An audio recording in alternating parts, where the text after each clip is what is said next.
Comienza la sección de salud, un espacio dedicado a nosotros, a conocer nuestro cuerpo y nuestra mente, y en la que participan diferentes expertos en distintos ámbitos de la salud. Día Mundial del Riñón, con el objetivo de generar conciencia entre todos los habitantes del mundo para que puedan detectar cualquier padecimiento en los riñones de forma precoz. Los riñones son el gran filtro del cuerpo que ayuda a desechar todas las toxinas que producimos o ingerimos por medio de la orina. Si este filtro no funciona o se obstruye, tendríamos graves problemas. Para hablar de la salud de nuestros riñones, hemos invitado a la doctora Mercedes Salgueira, jefa de Servicio de Nefrología del Hospital Universitario Virgen Macarena, y que va a hablar con nosotros sobre cómo evitar estas enfermedades de riñón. Muy buenas tardes, bienvenida. Hola, buenas tardes. Bueno, pues encantada de tenerla por aquí. Vamos a tratar en estos minutos de aclararle a la población, a nuestros oyentes, algunos conceptos e información útil para cuidar nuestra salud. En primer lugar, vamos a ir por lo básico, ¿no? Para hablar de los riñones, ¿cuáles son las funciones principales?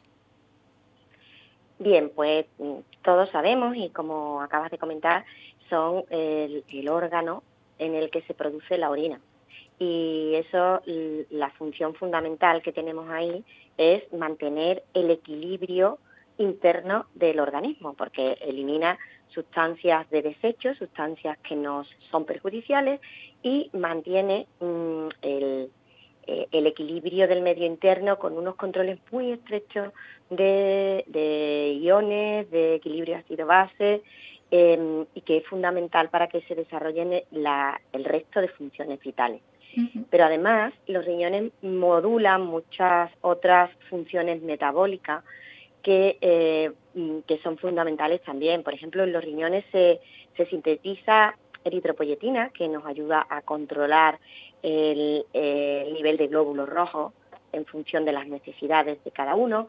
Se metaboliza la vitamina D, que es una vitamina o más bien una hormona que funciona a nivel de todo el organismo y que se relaciona con su déficit, se relaciona con patología cardiovascular, con patología oncológica, con mortalidad, por lo cual cuando los riñones no funcionan hay un déficit de vitamina D y hace que el individuo esté predispuesto a este tipo de funciones. Controla la tensión arterial y controla además muchas vías metabólicas y muchos genes que pueden después impactar sobre la salud de los individuos. Uh-huh. ¿Qué tipo de enfermedades puede derivar un mal funcionamiento de los riñones en adultos? La enfermedad renal crónica es, digamos, un compendio final de muchas enfermedades, o sea, es el estadio final de muchas enfermedades. Puede haber enfermedades primarias de los riñones, que son las enfermedades glomerulares, las enfermedades tubulares, que son enfermedades por patología propia del riñón, y luego existen también otro tipo de enfermedades que van a condicionar un mal funcionamiento de los riñones, una enfermedad renal crónica, como consecuencia de las alteraciones que producen a nivel renal. Y estas enfermedades, como por ejemplo la diabetes o como por ejemplo la hipertensión arterial o la enfermedad cardiovascular en sí, afecta al funcionamiento del riñón, haciendo que progresivamente vaya perdiéndose la funcionalidad. Entonces, podríamos decir que se llega a enfermedad renal crónica, bien por una patología propia del riñón, que suele afectar a gente más joven, o también por patología de otro origen, como puede ser la diabetes o la hipertensión o la obesidad, que la obesidad en sí también puede provocar mal funcionamiento de los riñones y que derivan en enfermedad renal. Uh-huh. En el caso de los niños, ¿sería la enfermedad renal crónica la más común? Serían estas enfermedades primarias que te estoy hablando, claro. Las enfermedades que directamente afectan al riñón, son enfermedades de origen inmunológico o de origen genético que afectan al riñón y que también condicionan la aparición de enfermedad renal crónica en niños. He podido leer que esta enfermedad renal es más propensa que le afecte al hombre que a la mujer. ¿Cuál sería el motivo? Bueno, realmente en salud renal estamos un poquito todavía verdes en lo que es saber interpretar las diferencias que hay respecto a al género y la patología renal. Estamos empezando a estudiar aquí. Cuando miramos los pacientes que están en tratamiento renal sustitutivo, o sea, que necesitan diálisis o trasplante, es verdad que hay más hombres que mujeres. Pero, sin embargo, si nos vamos a estadios previos, a estadios antes de necesitar diálisis, la prevalencia de enfermedad renal es mayor en la mujer. Ajá. Las mujeres es algo que estamos intentando explicar. Probablemente en los hombres progrese más rápido la enfermedad que en las mujeres. Y también es verdad que quizás se cuiden quizás un poco menos, no lo sé, pero esto es todavía especular. Es verdad que es un aspecto que estamos empezando a investigar y que, bueno, tendremos que saber en los próximos años. Yo sí aprovecho, ahora que estamos hablando de este tema, para decir que las mujeres tienen una característica especial que las va a hacer susceptibles a tener más enfermedad renal, y es el hecho del propio el embarazo. El embarazo en sí puede ser una causa, alguna complicación del embarazo puede ser causa de enfermedad renal, o bien si la señora tiene una enfermedad renal, el embarazo puede acelerarlo, ¿vale? Entonces, por eso es muy importante que tengamos un estrecho control de la función renal durante el periodo gestacional. Y también después, sobre todo en aquellas personas que hayan tenido, aquellas mujeres que hayan tenido complicaciones del tipo de preeclampsia o de diabetes gestacional, que también se ha visto que las hace especialmente susceptibles después a padecer enfermedades cardiovasculares y renales. Entonces, pues eso, que aquellas mujeres que hayan tenido durante el embarazo algún tipo de complicación de estas que estoy diciendo, es muy importante que luego, aunque una vez que acaba el embarazo la tensión vuelve a sus cifras normales y la glucemia vuelva a sus cifras normales, a lo largo de su vida tienen que controlarse porque tienen mayor riesgo de padecer enfermedad renal. Información muy interesante, tomamos nota, doctora. ¿Cuáles son los primeros síntomas que nota el paciente? Pues tenemos un problema con esta enfermedad y es que es asintomática, o sea, no tiene síntomas hasta estadios muy avanzados de enfermedad renal.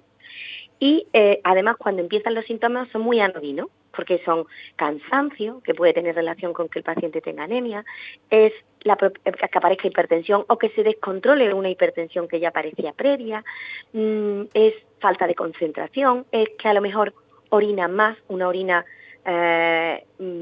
poco concentrada, una orina clara. Entonces los síntomas cuando empiezan a aparecer son muy inespecíficos y se pueden confundir con cualquier cosa, incluso no darle importancia. Entonces es importante que, digamos, se piense en ella y se vaya a buscar, sobre todo en grupos de riesgo como este grupo que he dicho de las mujeres que han tenido una complicación durante el embarazo.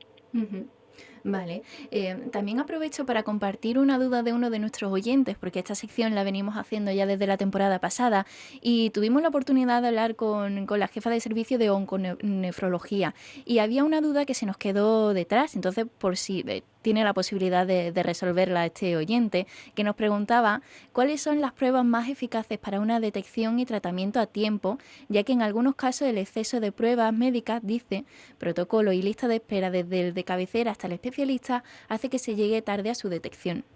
Pues mire, me encanta esta pregunta porque creo que todos tenemos que ser conscientes de lo fácil que es diagnosticar la enfermedad renal. Igual que para otro tipo de disfunciones orgánicas se necesitan pruebas complejas, en el caso de la enfermedad renal, lo único que se necesita es un análisis de sangre y un análisis de orina. Y eso la inmensa mayoría de las personas tienen uno a lo largo de su vida. Entonces, pues es simplemente en estos grupos de riesgo, las personas hipertensas, las personas con más de 65 años, las personas que tienen hipertensión o que tienen enfermedades genéticas renales en la familia o que han tenido complicaciones renales previas, en esas personas simplemente se tienen que hacer de manera periódica un análisis de sangre y un análisis de orina. Con eso es suficiente para diagnosticar la enfermedad.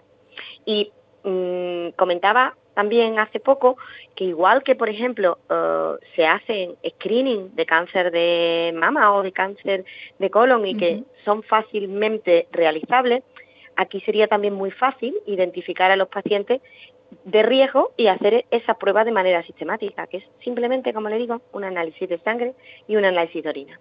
¿Y cuál sería el siguiente paso si se detecta que es cierto que tiene esa enfermedad renal?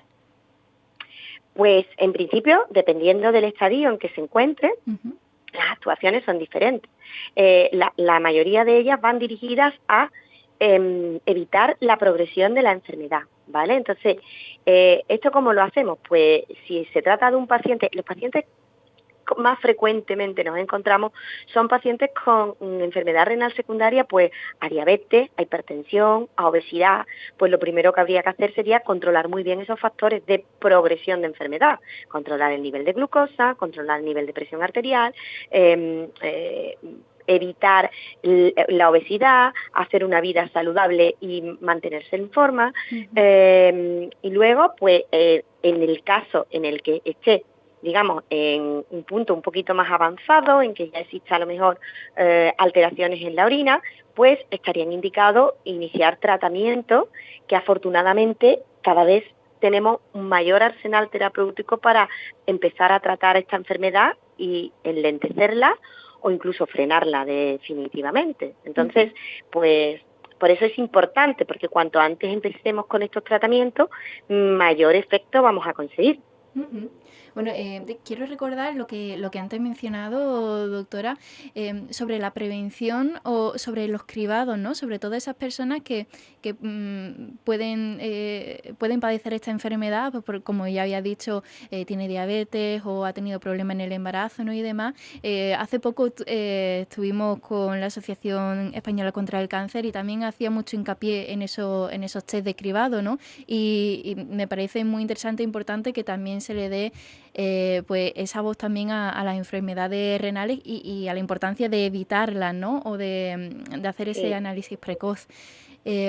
También quería preguntarle por si hay algún factor genético que... Bueno, sí, a ver, hay, sobre todo en estas enfermedades primarias que hemos dicho sobre los riñones, y que afectan más a niños y a gente joven, ahí hay mucho condicionamiento genético. Cada vez diagnosticamos más enfermedades renales hereditarias, porque cada vez tenemos más acceso a pruebas genéticas y a lo mejor enfermedades que antes pasaban desapercibidas o que no se le ponía el apellido correcto, ahora pues descubrimos pues que hay un condicionamiento familiar que hace que estos pacientes tengan factores genéticos, o sea, tengan enfermedad renal. Por eso también incluimos en los grupos de riesgo para controlar la enfermedad renal aquellos que tengan antecedentes en sus familias de enfermedad renal. ¿Vale? Y respecto al cribado que estabas comentando, creo que es fundamental porque la enfermedad del riñón, el problema es que hemos dicho antes que es silente, pero es una enfermedad que también he comentado que el riñón controla muchas vías metabólicas. Cuando se alteran estas vías metabólicas, se produce una tendencia a fibrosar el organismo, como a envejecerlo precozmente. Y este envejecimiento se manifiesta a nivel del sistema cardiovascular y da muchas lesiones cardiovasculares que pueden llegar a provocar una mayor mortalidad en estos individuos conforme avanza la enfermedad renal, avanza el riesgo de muerte por enfermedad cardiovascular. Entonces, es muy importante también ese cribado, porque haciendo ese cribado y poniendo los tratamientos adecuados, estamos salvando vidas, que no solamente mata el cáncer, digamos, sino que hay enfermedades que de manera muy sutil y sin que prácticamente uno se dé cuenta, pero que también conducen a una mayor mortalidad. Y para ir terminando, ¿se puede prevenir este tipo de enfermedades? ¿Qué importancia tiene una buena hidratación, una buena dieta? Es fundamental. O sea, hemos visto que a lo largo de la entrevista que el mayor riesgo lo tienen pacientes con un sobrepeso importante, con niveles de glucosa elevados, con niveles de tensión arterial elevados. Entonces, las reglas son fáciles, ¿no?